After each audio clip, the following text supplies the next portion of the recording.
warahmatullahi wabarakatuh. Waalaikumsalam warahmatullahi wabarakatuh. Alhamdulillah. Assalatu wassalamu ala sayyidina wa maulana rasulillah wa ala alihi wa ashabihi wa man tabi'a hudah. Ashhadu an la ilaha illallah wahdahu la syarika lah.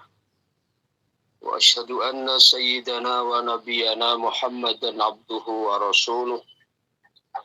Allahumma salli ala man khatamta bihi risalah wa ayyadtahu bin nasri wal kautsari was syafa'ah wa ala alihi wa ashabihi walladzina tamassaku bi sunnatihi ila yaumil qiyamah, amma ba'du.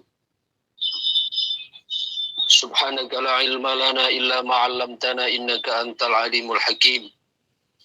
Subhanaka la fahma lana illa ma fahamtana innaka antal jawadul karim. Rabbana iftah bainana wa baina qaumina bil haqqi wa anta khairul fatihin. Bismillahirrahmanirrahim.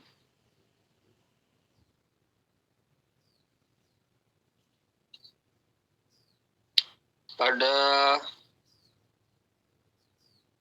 majelis pekan yang lalu kita telah membahas ungkapan Ibn Athaillah Sakandari, al-ibaratu kutun li'ailatil mustami'in wa laysa laka illa ma anta lahu akil. Ungkapan atau penjelasan mereka, yaitu orang-orang arif, orang-orang yang mengenal Allah Subhanahu wa ta'ala, itu adalah menjadi konsumsi bagi para pendengar. Jadi diibaratkan ungkapan-ungkapan para arifin billah, ungkapan-ungkapan orang-orang yang sudah dekat dengan Allah Subhanahu wa ta'ala, itu diibaratkan seperti makanan. Makanan itu berfungsi untuk memberikan gizi, memberikan karbohidrat, memberikan kalori, memberikan zat besi dan seterusnya yang sangat dibutuhkan oleh tubuh kita. Walaysa laka illa ma anta lahu akil. Dan yang kau peroleh adalah apa yang kau makan. Artinya sebagaimana zat-zat yang dibutuhkan oleh tubuh itu akan kita dapatkan dari apa yang kita makan. Demikian juga zat-zat vitamin-vitamin, kalori, zat besi yang dibutuhkan oleh tubuh itu juga akan kita dapatkan melalui nasihat atau ungkapan-ungkapan mereka, orang-orang yang sudah dekat dengan Allah Subhanahu wa ta'ala. Karena dengan nasihat-nasihat mereka itu akan menjadi penentram, penyejuk jiwa, akan menjadi pelipur lara, akan menjadi penenang hati. Bahkan termasuk salah satu obat hati yang sakit, atau yang masyhur dengan tombo hati, itu diantaranya apa? Wong kang soleh kumpulono. Wong kang soleh kumpulono. Orang-orang soleh itu hendaknya kita jadikan kawan. Orang-orang soleh hendaknya kita jadikan teman. Kenapa? Karena dengan kita berteman, berkawan dengan orang soleh, itu kita akan mendapatkan aura kesolehannya. Kita akan mendapatkan percikan kesolehannya. Bahkan walaupun mereka belum berkata-kata sekalipun, walaupun mereka belum mengeluarkan kalimat-kalimat hikmah, walaupun mereka belum mengeluarkan nasihat berupa lisan, tapi mereka dibalik semua tindak tanduknya, gerak-geriknya itu sudah menjadi nasihat bagi kita. Apalagi sampai mengungkapkan. Tidak mengungkapkan saja itu menjadi obat bagi kita. Menjadi penuh dengan keteladanan semua gerak-geriknya. Maka demikian juga ungkapan-ungkapan yang diungkapkan, yang dikatakan, yang disampaikan oleh para arif, maka itu akan menjadi pendengar akan menjadi obat bagi para pendengarnya. Dan yang kita peroleh dari makanan-makanan tersebut adalah sesuai ya dengan apa yang kita makan. Artinya yang kita dapatkan gizinya, yang kita dapatkan mineralnya, yang kita dapatkan karbohidratnya yang kita butuhkan oleh tubuh, ya itu sesuai dengan apa yang kita makan. Begitu juga apa yang kita butuhkan oleh ruhani, ya itu sesuai dengan apa yang kita konsumsi, apa yang kita dengar melalui mereka para arifina billahi tabaraka wa ta'ala. Oke, kita lanjutkan sekarang pada hikam berikutnya. Qala al-muallifu rahimahullah wa nafa'na bihi wa bi'ulumihi wa bi anwarihi wa bi asrarihi ya rabbal alamin. Rubama abbara 'anil maqami man istashrafa 'alaih wa rubama abbara 'anhu man wasala ilaih wa dzalika multabisun illa 'ala sahibi basirah. Rubama abbara terkadang ngungkapake. Rubama abbara terkadang menyampaikan. Anil maqami saking suici makom. Sopoman wong istasrofa kang dereng sampai sopoman alaihi ing atase makom. Terkadang yang menjelaskan perihal makom itu kedudukan, bukan makom kita kuburan, kan, tapi makom di situ artinya kedudukan, prestasi ruhani. Terkadang yang menjelaskan atau yang mengungkapkan, yang menerangkan tentang makom adalah orang yang belum sampai kepada makom itu. Ya. Apa maksudnya ini? Kadang ada orang berbicara sabar. Ya. Sabar itu kan merupakan makom. Jadi, orang bisa sabar itu merupakan makom. Berbicara syukur itu makom. Tapi yang berbicara tentang syukur, berbicara tentang sabar, terkadang orang yang belum sampai ke makom sabar juga belum sampai ke makom syukur. Coba misalnya saya membahas tentang sabar. Ketika saya mengungkapkan, ketika saya menyampaikan bab sabar, kan bukan berarti saya sudah bisa sabar, kan? Nah, artinya, rubama abbaru anil maqam man istasrafa alaih. Terkadang ada orang yang menjelaskan perihal makom adalah orang yang belum sampai ke sana.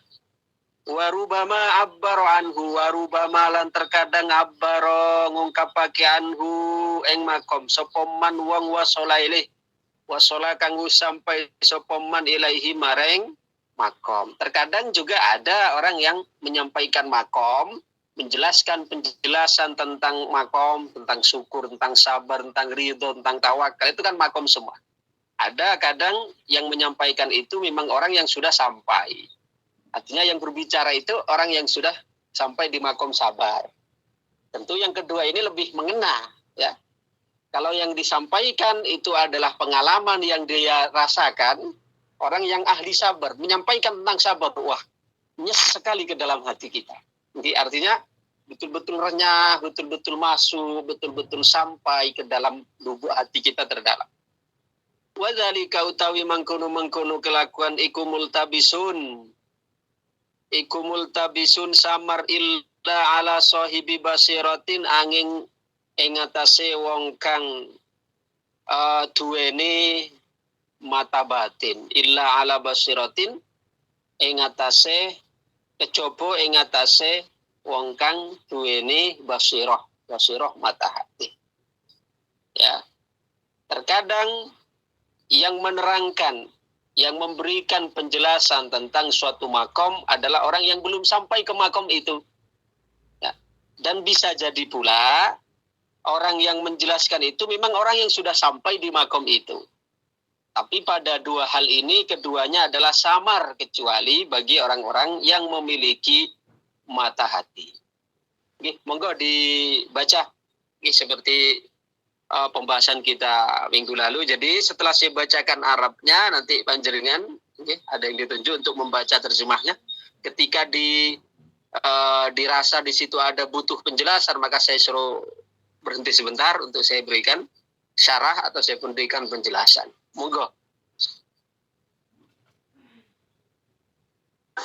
Artinya berapa? Artinya dan penjelasannya. Yang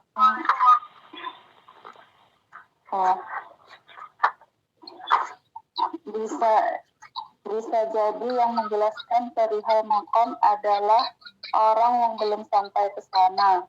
Bisa jadi pula yang menjelaskannya adalah orang yang telah sampai ke sana. Semuanya samar kecuali bagi orang yang memiliki mata hati. Terus lanjut. Bisa jadi orang yang menjelaskan perihal makom seperti makom zuhud, makom waro, dan makom tawakal adalah orang yang belum sampai ke makom tersebut. Bisa jadi pula orang yang memang sudah sampai. Kedua kondisi itu amat sulit dibedakan, kecuali orang yang memiliki mata hati karena ia mampu melihat gambaran batin seseorang. Nah, jadi antara dua keadaan tadi, ada dua orang ini. Ada dua orang. Yang satu menjelaskan tentang makom. Nah, kalau yang barusan dibaca, di sini contohnya makom ada zuhud. Zuhud itu kan boten ketunyan. Artinya menjadikan dunia itu hanya sekedar di zahir. Hanya menjadikan dunia itu di tangan, tidak menjadikan dunia di hati. Bukan berarti tidak boleh kaya. Nah, karena zuhud itu merupakan makom yang menjadi pekerjaan hati, bukan pekerjaan fisik. Nah, kalau saya tadi waktu memberikan penjelasan singkat, ya kan sabar, kemudian ridho. Nah, kalau di sini disebutkan perihal makom seperti zuhud. Zuhud itu kan makom, artinya orang memilih hidup zuhud, memilih hidup untuk tidak ketunyan. Nah, itu kan merupakan suatu makom yang tidak semua orang bisa. Nah, ketika ada orang berbicara tentang zuhud, misalnya saya tadi membahas tentang zuhud kan, orang zuhud itu adalah orang yang kehidupannya adalah penuh dengan cinta kepada Allah Subhanahu wa ta'ala, walaupun hidupnya kaya, walaupun hidupnya penuh dengan gelimang harta, akan tetapi tidak ada sedikit pun dalam hatinya cinta terhadap dunia, tidak ada sedikit pun kepincut marang dunia lah.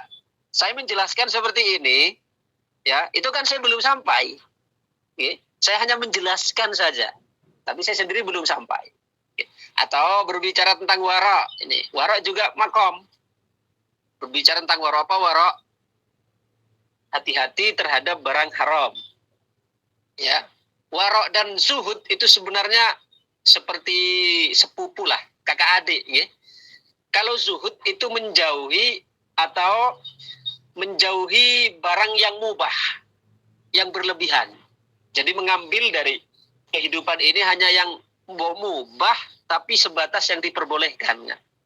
Tapi kalau wara itu menjauhi dari perkara yang haram. Berarti mana halus zuhud dengan wara? Lebih halus zuhud.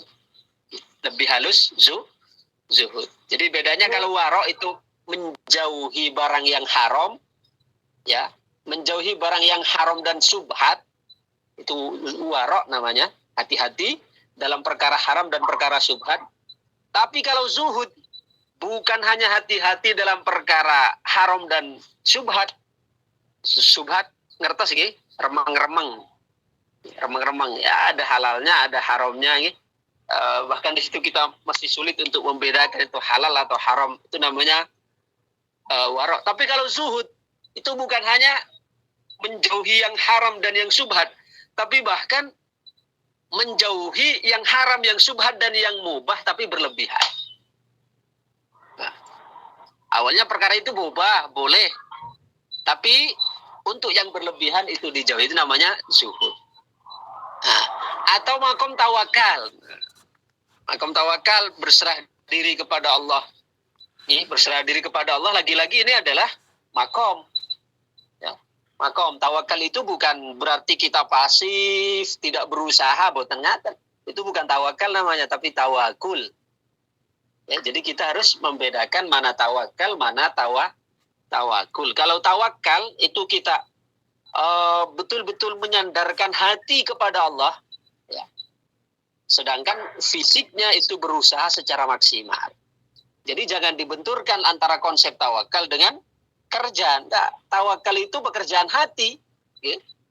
Sedangkan bekerja fisik itu kerjanya zahir. Jadi harus sama-sama kita fungsikan. Ya, kalau kita hanya berkonsepkan berserah diri tanpa berusaha, itu bukan tawakal tapi tawakul. Nah, tawakul itu bukan sikapnya orang mukmin tapi sikapnya orang malas. Ya, sikapnya orang malas. Kalau orang mukmin tawakal, hatinya bersandar penuh kepada Allah, zahirnya berusaha.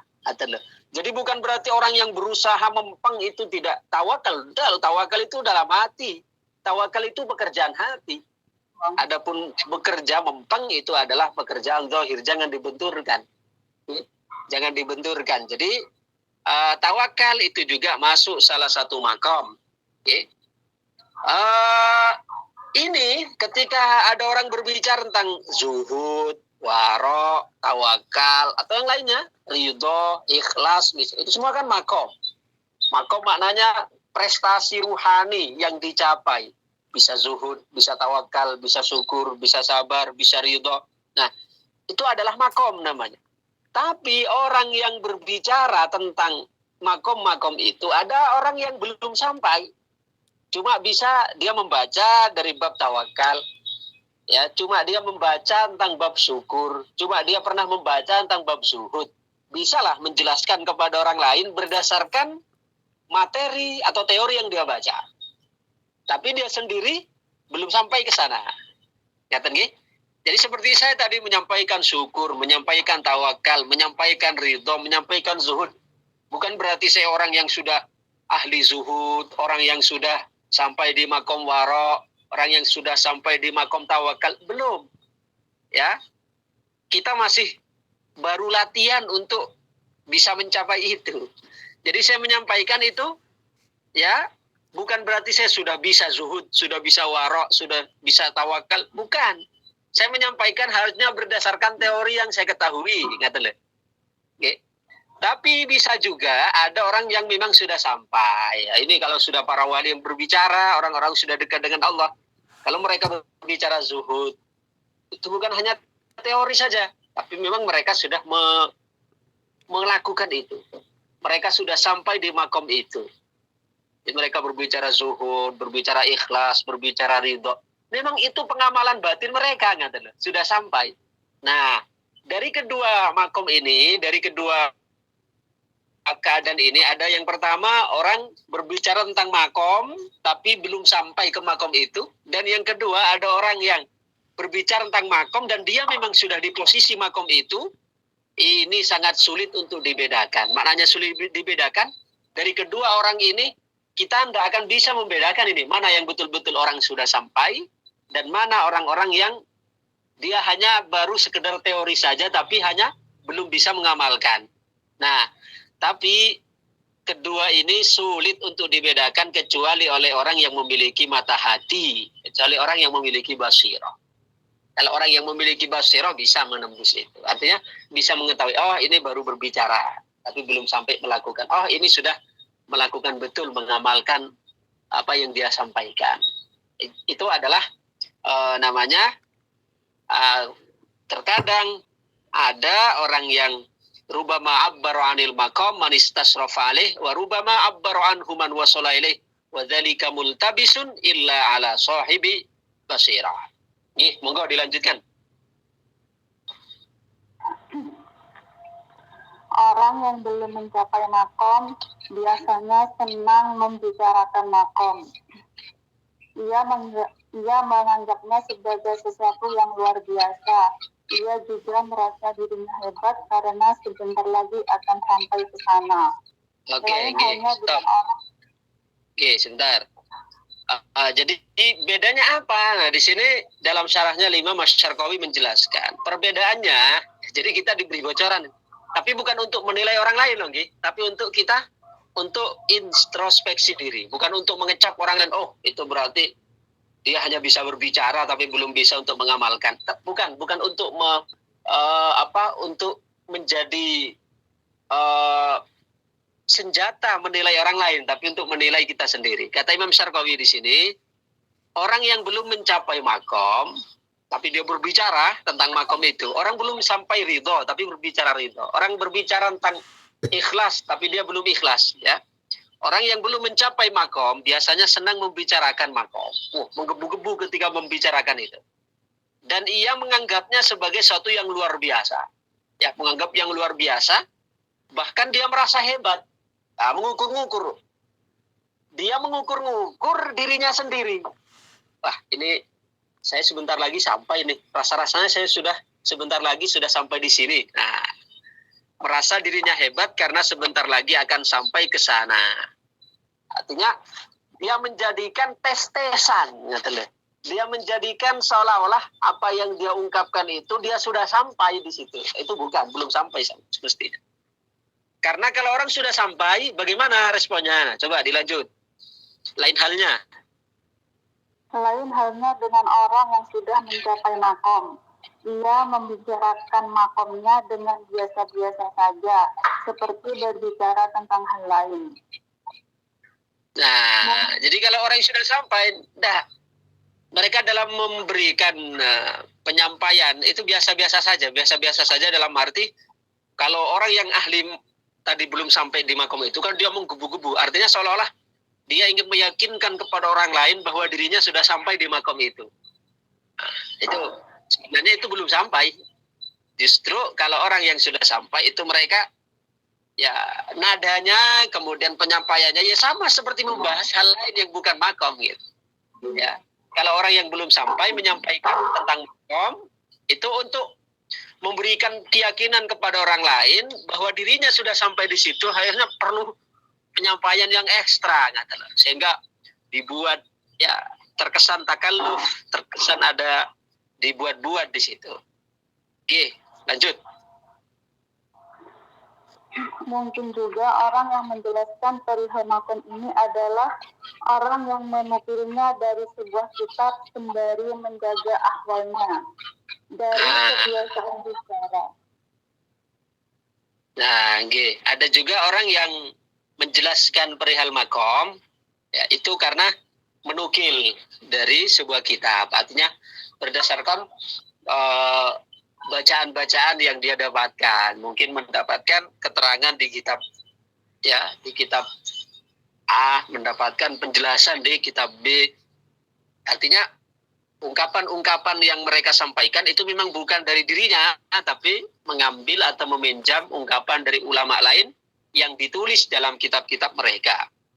Tapi tetap menjaga halnya. Ya, artinya tidak menunjukkan bahwa itu adalah dari ungkapan dia. Enggak. Ungkapan-ungkapan itu memang mengandung nilai yang sangat tinggi, ya, tapi mereka mengutip ungkapan itu dari ungkapan-ungkapan di dalam kitab-kitab, tetapi disertai dengan menjaga ahwal. Menjaga ahwal dalam arti menjaga hati, ya, menjaga ahwal dari kebiasaan bicara orang-orang sehingga tak heran jika akhirnya ia dianggap sebagai orang sudah mendapatkan makom itu. Ya, artinya mereka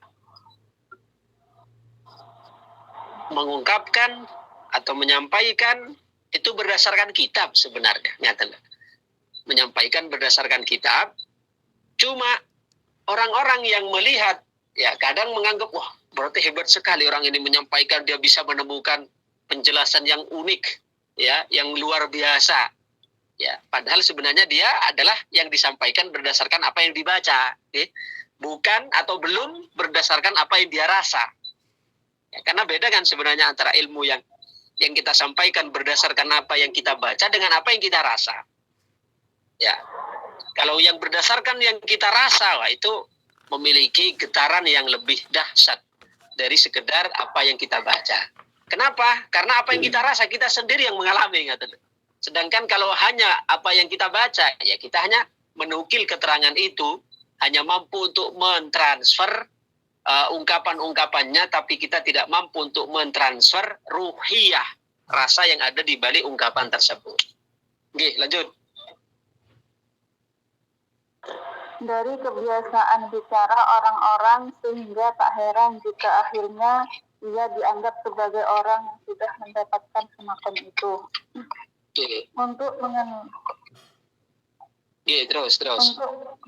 Untuk mengenali orang seperti ini, kita harus menerapkan kaidah-kaidah ilmu.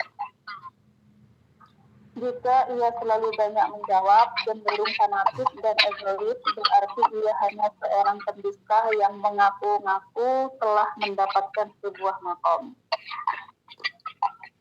Nah, jadi sebenarnya bisa kita lihat dari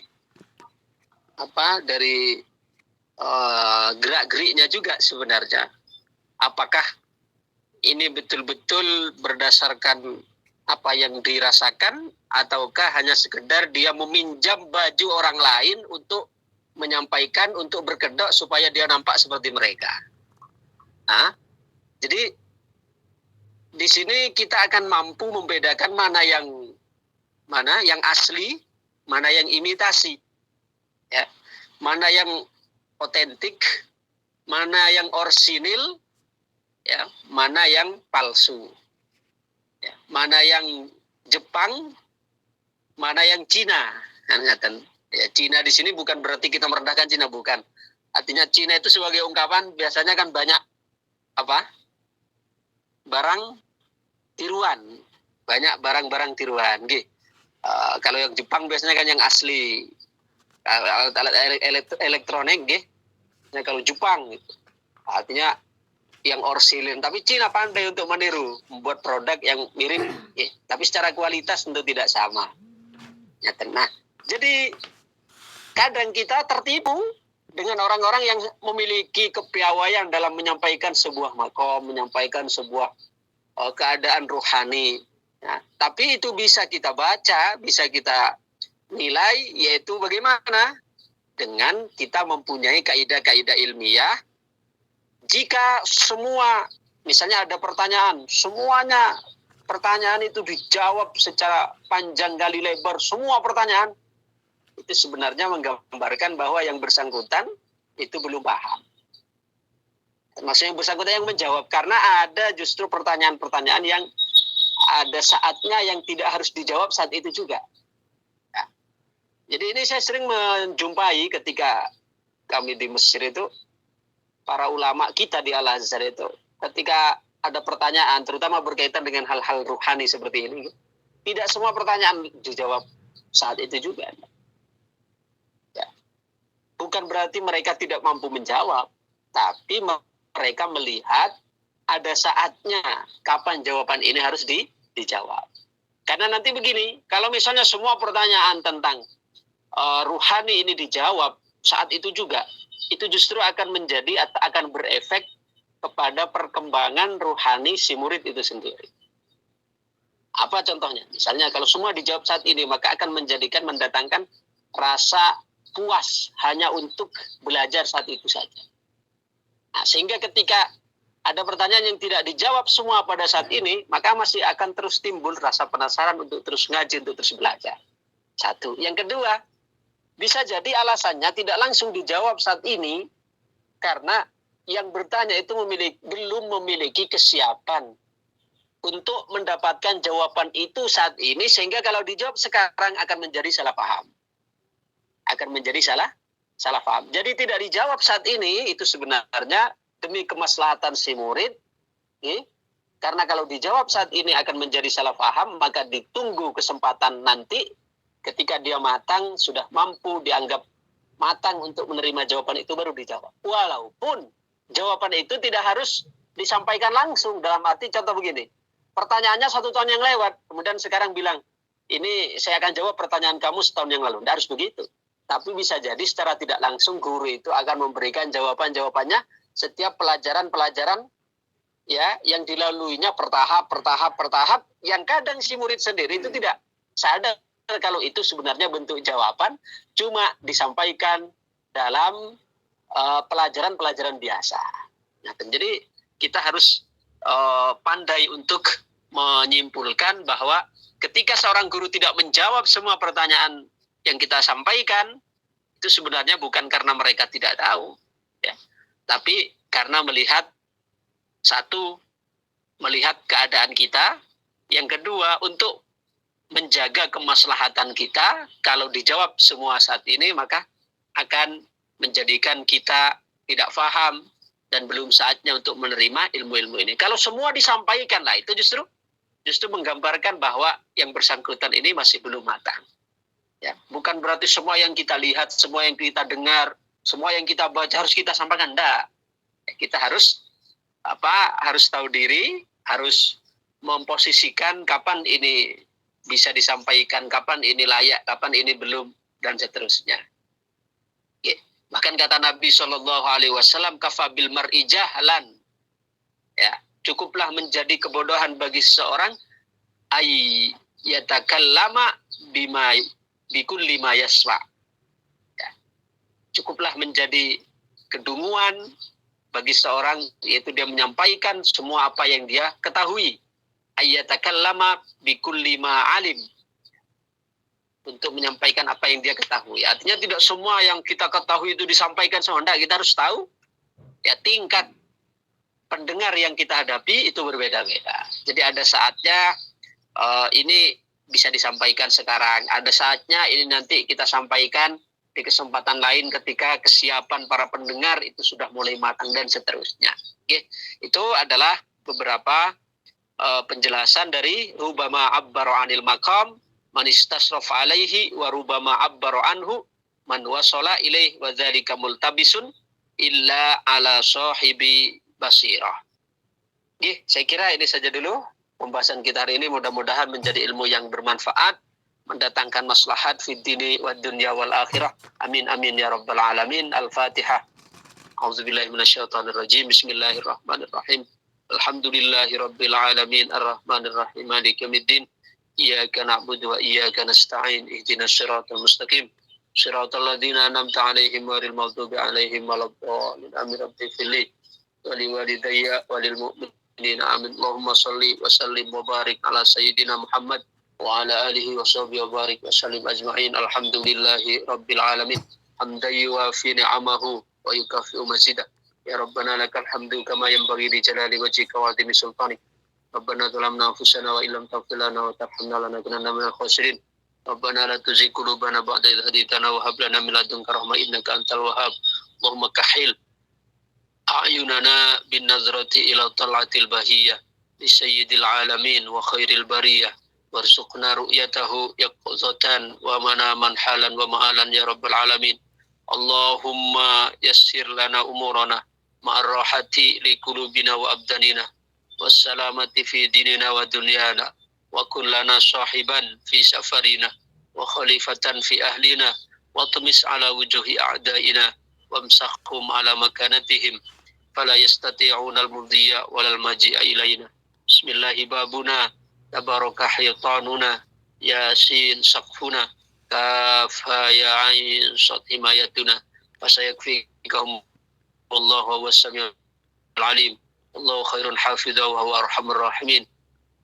Sitrul arsy masbulun alayna wa ainullahi nadhiratun ilayna bihaulillahi la yuqdaru alayna wallahu min waraihim muhit wal huwa qur'anun majid fi lawhin mahfuz.